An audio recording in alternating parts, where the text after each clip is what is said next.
வணக்கம். நம்ம இன்னைக்கு பார்க்க போகிறது the last adventurer chapter 13. Last சாப்டரில் ஹீரோ சிக்னா நைட்ஸோடு சேர்ந்து கேட்டுக்குள்ளே என்ட்ரு ஆகிறத நம்ம பார்த்தோம். அதுபோக ஹீரோவோட ஃபஸ்ட்டு லைஃப்பில் இந்த 100 மேன் கேட்டோட சம்மரி ரிப்போர்ட்டை நமக்கு காட்டியிருந்தாங்க. அதில் எல்லா மர்ச்சன்ட் யூனியனை ரெப்ரசன்ட் பண்ண அட்வென்ச்சரர்ஸ் எல்லாருமே இறந்ததாகவும் இந்த கேட்டோட ரெய்டு கம்ப்ளீட்டாக ஃபெயிலியர்னு மார்க் பண்ணதையும் நமக்கு காட்டியிருந்தாங்க. சாப்டர் தொடங்கினதும் ஒரு பெரிய புல்வெளிக்கு நடுவில் என்ட்ரன்ஸ் கேட் இருக்கிறத நமக்கு காட்டுறாங்க. அதிலிருந்து ஒவ்வொரு அட்வென்ச்சரஸாக கேட்டுக்குள்ளே வந்துட்டு இருந்தாங்க. உள்ளே வந்த டிபோ அந்த புல்வெளியில் வளர்ந்திருந்த உயரமான புல்களை பார்த்து, அடேங்கப்பா, எதுக்காக இந்த புற்கள்லாம் இவ்வளோ உயரமாக வளர்ந்துருக்குன்னு ஆச்சரியத்தோடு கேட்குறான். அதுக்கு அந்த சிக்னா நைட்ஸ் லீடர் கிரி, நம்ம என்ன இங்கே சுற்றி பார்க்க வந்திருக்கோம், அங்கேயும் இங்கேயும் பார்த்துக்கிட்டு இருக்காம சீக்கிரம் வாங்க, நம்ம போகணும்னு சொல்லிட்டு முன்னாடி போகிறா. அதை கேட்ட டிபோ, பாஸ், நம்மளை எப்படி நடத்துகிறாங்க பாருங்க, ஏதாச்சும் நீங்கள் கேட்கலாம்லன்னு சொல்லிட்டு ஹீரோவை பார்க்குறான். ஆனால் ஹீரோ தரையில் குனிஞ்சிட்டு ஏதோ ஒன்று பண்ணிகிட்டு இருந்தான். ஹீரோவை பார்த்து, யோ, என்னையா பண்ணிக்கிட்டு இருக்க, உனக்கு எதுவும் ஆகக்கூடாதுன்னு சாமி கும்பிட்டுருக்கியா என்னன்னு கேட்குறான். ஆனால் ஹீரோ அவனோட காதை தரையில் வச்சு ஏதாச்சும் சத்தம் வருதான்னு கேட்குற மாதிரி தெரியுது. நெக்ஸ்ட் பேனலில் ஏதோ ஒரு மிருகம் அங்கே இருந்த அட்வென்ச்சரஸை நோக்கி வந்துட்டு இருந்த மாதிரி காட்டுறாங்க. அதை ஒரு அட்வென்ச்சரர் பார்த்து ரிப்பன் பிக்ஸ் வருதுன்னு மற்ற அட்வென்ச்சரஸ்க்கு தெரிவிக்கிறான்.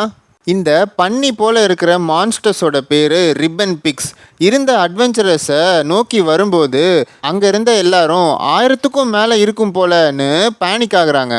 அப்போது சிக்னா நைட்ஸ் கேப்டன் கிரி, எல்லாரும் என்ன பண்ணிக்கிட்டு இருக்கீங்க, கலைஞ்சி போங்க, இன்னும் நிறைய அட்வென்ச்சரஸ் கேட்டுக்குள்ளே வந்துக்கிட்டு இருக்காங்க, நம்ம இங்கேயே இருந்தோன்னா நம்மளை பார்த்து அந்த மான்ஸ்டர்ஸ் புதுசாக உள்ளே வரவங்களையும் அட்டாக் பண்ண ஆரம்பிச்சிரும்னு கத்துறா. இதை கேட்ட பக்கத்தில் இருந்த எல்லா அட்வென்ச்சரஸும் ஆளுக்கு ஒரு திசையில் ஓடுறாங்க. ஒரே மர்ச்சன்ட் யூனியனை சேர்ந்த அட்வென்ச்சரஸாக இருந்தால் கூட அவங்களால ஒரே கும்பலாக இருக்க முடியல. சிக்னா நைட்ஸ் எல்லாரும் அந்த கேட்ல இருந்து தள்ளி ஓடுறத பார்த்த அந்த மான்ஸ்டர்ஸ் அவங்கள துரத்த ஆரம்பிக்குது. அப்போ கிரி, நல்லதுதான், நம்ம இதுங்களை ஆப்ஸ்டிக்கல் நிறைய இருக்கிற இடத்துக்கு கூட்டிட்டு போயிட்டோன்னா அந்த இடத்துல வச்சு இதுங்களை ஈஸியாக வேட்டையாடிடலாம்னு அவளோட டீமுக்கு இன்ஃபார்ம் பண்றா. அப்போ அவளோட டீம்ல இருந்த ஒருத்தன், மேடம் கிரி, ஒரு சின்ன பிரச்சனை, ஜெஃபர் மர்ச்சன்ட் யூனியன்லேருந்து வந்த அட்வென்ச்சரஸை காணோம்னு தெரிவிக்கிறான். அதை கேட்டதும் என்னதுன்னு ஷாக் ஆகிறா கிரி. நெக்ஸ்ட் பேனலில் அமைதியான ஒரு இடத்துல, ஆஹா, என்ன ஒரு காற்று, எவ்வளோ புத்துணர்ச்சியாக இருக்குது, இப்போ நம்ம ரிலாக்ஸ் பண்ணலான்னு நினைக்கிறேன். ஆமாம், ரிப்பன் பிக்ஸ்லாம் இந்த பக்கம் வருதுன்னு உனக்கு எப்படி முன்னாடியே தெரியும்னு ஹீரோ பார்த்து டிபோ கேட்குறான். அதுக்கு ஹீரோ, எனக்கு தெரிஞ்ச வரைக்கும் இந்த மாதிரி பறந்து விரிந்த இடத்துல தான் ரிப்பன் பிக்ஸ் போல் இருக்கிற மான்ஸ்டர்ஸ் அங்கேயும் இங்கேயும் ஓடிக்கிட்டே இருக்கும் கூட்டம் கூட்டமாகனு சொல்கிறான். இந்த ரிப்பன் பிக்ஸ் எல்லாம் ஆவரேஜாக 2 மீட்டர் லென்த்து வர வளருங்க. அதோட இனத்தை தவிர வேறு எந்த இனத்தை பார்த்தாலுமே கூட்டமாக சேர்ந்து தாக்க ஆரம்பிச்சிடுங்க. இதுங்க எப்போவுமே குரூப்பாக தான் சுற்றும். ஒரு குரூப்லேயும் 100லேருந்து 1000 வரைக்கும் ரிப்பன் பிக்ஸ் இருக்குமா. ஹீரோ யோசிக்கிறான், என்னதான் இந்த மான்ஸ்டர்ஸோட எண்ணிக்கைனால இதுங்களை சமாளிக்கிறது கஷ்டமாக இருந்தாலும் இதுங்களை கொல்லவே முடியாதுன்னு கிடையாது, என்னால் முடியுன்ற மாதிரி மற்ற மர்ச்சன்ட் யூனியனை சேர்ந்த ஸ்ட்ராங்கான அட்வென்ச்சரஸாலையும் இதுங்களை சமாளிக்க முடியும். ஆனால் யாரும் இதுங்க கூட சண்டை போட விரும்ப மாட்டாங்க. கேட்டுக்குள்ளே வந்த உடனே இதுங்களை சமாளிக்கணும்னா அட்வென்ச்சரஸோட எனர்ஜி தேவையில்லாமல் வேஸ்ட் ஆயிரும். இது 100 மேன் கேட்டுன்றதுனால என்ன டைப் ஆஃப் மான்ஸ்டர்ஸ் உள்ளே இருக்குன்னு யாருக்குமே தெரியாது.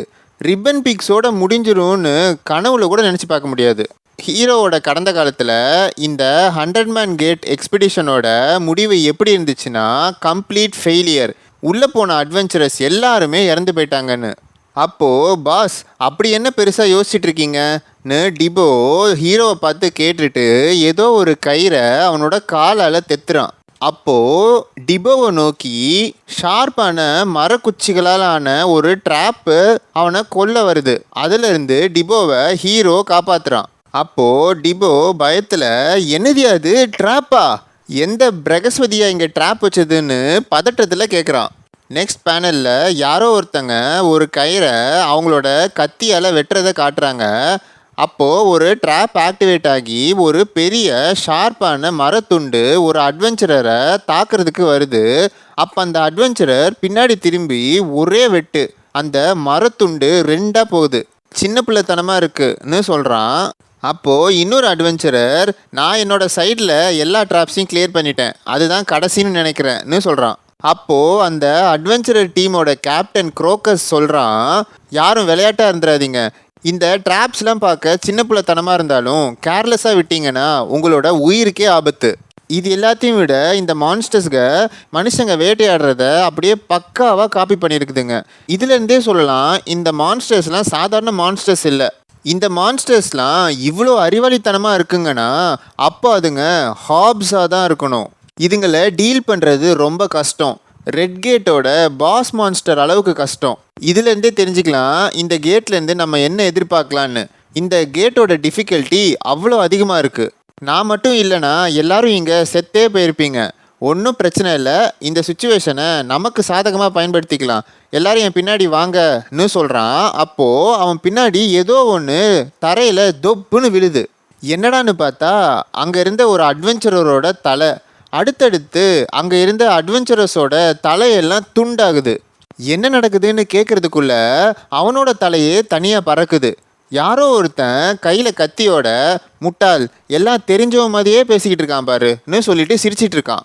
நெக்ஸ்ட் பேனலில் இந்த ரிப்பன் பிக்ஸை வச்சு கேட்டுக்குள்ளே வரவங்கள டிஸ்ட்ராக்ட் பண்ண வச்சது யாரோட ஐடியான்னு தெரில, ஆனால் அது நமக்கு சாதகமாக தான் அமைஞ்சிருக்கு. இப்படி ஒரு நல்ல வாய்ப்பு அமைஞ்சதுனால நானும் வேலை பார்க்குற மாதிரி ஆயிடுச்சு. என்ன வாழ்க்கடாது. சரி, எதுவும் சொல்கிறதுக்கு இல்லை, நமக்கு நேரம் வேற இல்லை, ஆரம்பிப்போமான்னு சொல்லிட்டு ஒருத்தன் எந்திரிக்கிறான். அவன் பின்னாடி நட்டாஷா சிஸ்டர்ஸ்னு நமக்கு இதுக்கு முன்னாடி இன்ட்ரடியூஸ் ஆன அட்வென்ச்சரர்ஸ் நின்றுட்டு இருக்காங்க. அவங்க யாராலையும் அசைய முடியல போல இருக்கு, அப்படியே கல் மாதிரி நின்றுட்டு இருக்காங்க. நீ அசையணும்னு நினச்சாலும் உன்னால் முடியாது, அப்படிப்பட்ட மேஜிக் இது. கண்டிப்பாக அடுத்த 30 நிமிஷத்துக்குன்னு அவன் பேசி முடிக்கிறதுக்குள்ள எதுக்காக இப்படி பண்ணுறேன்னு கஷ்டப்பட்டு கேட்குறா. அதை கேட்டு ஆச்சரியப்பட்டு, அடேங்கப்பா பரவாயில்லையே, என்னோட மேஜிக் ஆக்டிவாக இருக்கும்போதே நீ பேசுகிற, நட்டாஷா சிஸ்டர்ஸ்னால் சும்மாவா? சரி, உன்னை இப்படியே விட்டா எனக்கு ஆபத்து, முதல்ல உன்னோட கதையை முடிக்கிறேன்னு கேஷுவலாக சொல்லிட்டு அவனோட மேஜிக்கை யூஸ் பண்ணி அவளை கொன்னுட்டான். அதை பார்த்து ஒழுங்காக அழுவ கூட முடியாமல் பயத்தில் நடுங்கிட்டு இருந்தாங்க மிச்சம் இருந்த 2 பேரும். அப்போது சாகிறதுக்கு முன்னாடி எதுக்காக இப்படி பண்ணுறேன்னு அவள் கேட்ட கேள்விக்கு நான் எப்படி பதில் சொல்கிறது, எதுக்காக நான் இப்படி பண்ணுறேன், இப்படி சொன்னால் நீங்கள் ஈஸியாக புரிஞ்சுப்பீங்க, இது எல்லாமே பிளாக் மேஜிஷியனுக்காகன்னு சொல்லிட்டு கிறுக்க மாதிரி சிரிச்சுக்கிட்டு அவனோட ஃபயர் ஆரோ ஸ்கில்லை யூஸ் பண்ணுறான். அந்த அட்டாக்ல மீதி இருந்த 2 பேரும் சின்ன பின்னமாக வராங்க. அவங்க உடம்பெல்லாம் துண்டு துண்டாகி விழுது. எல்லாத்தையும் பண்ணிட்டு இதுக்கு ஒரு எண்டு கார்டு இல்லையா, என்னை விட்டா நல்லா தூங்குவோம்ப்பான்னு ரொம்ப சலிச்சுக்கிறான். இவனோட பேக் ஸ்டோரி என்னன்னு இப்போ காட்டுறாங்க. இதுக்கு முன்னாடி வில்லன்னு ஒருத்தன் இன்ட்ரடியூஸ் ஆனா பார்த்தீங்களா, அவன் இவனை பார்த்து, வில்லியம், நம்ம இவ்வளோ வருஷமாக அமைதியாக காத்திருந்தது இந்த நொடிக்காக தான். எல்லாரோட கண் பார்வையிலேருந்து மறைஞ்சு நம்ம சக்தியை அதிகமாக்கி அதே சமயம் நம்மளோட இன்ஃப்ளூயன்ஸையும் அதிகமாக்குனதுக்கான பலனை நம்ம இப்போ அடைய போகிறோம். அதுக்கு உங்களோட நம்பிக்கையை கண்டிப்பாக கைவிட மாட்டேன்னு சொல்கிறான். இந்தா இதை எடுத்துக்கோ, இது எனக்கு அந்த நபர்கிட்ட இருந்து பரிசாக கிடச்சது. இந்த மிஷனில் தோல்வியை நான் ஏற்றுக்க மாட்டேன்னு சொல்லிட்டு ஒரு மேஜிக் ஆர்டிஃபேக்டை கொடுக்குறாரு. இந்த வில்லனே இன்னொரு நபர்னு மென்ஷன் பண்ணுறான். அப்போது இவன் மெயின் வில்லன் கிடையாது போல், இவனுக்கும் மேலே ஒருத்தன் இருக்கான். சரி, இவனோட பேர் வில்லியம்னு தெரிஞ்சிருச்சு. என்னால் இதுக்கு மேலே சும்மாவும் இருக்க முடியாது, கொஞ்சம் சீரியஸாக வேலை பார்ப்போமான்னு கேட்டுட்டு நடந்து போகிறான். இதோட சாப்டர் 13 முடிவடைகிறது. உங்களுக்கு இந்த சாப்டர் பிடிச்சிருந்தா மறக்காமல் லைக் பண்ணுங்கள். மிஸ்டிக் ஸ்டோரிஸ் தமிழ் சேனலை சப்ஸ்கிரைப் பண்ணிக்கோங்க. நெக்ஸ்ட் சாப்டரில் மீட் பண்ணலாம். நன்றி, வணக்கம்.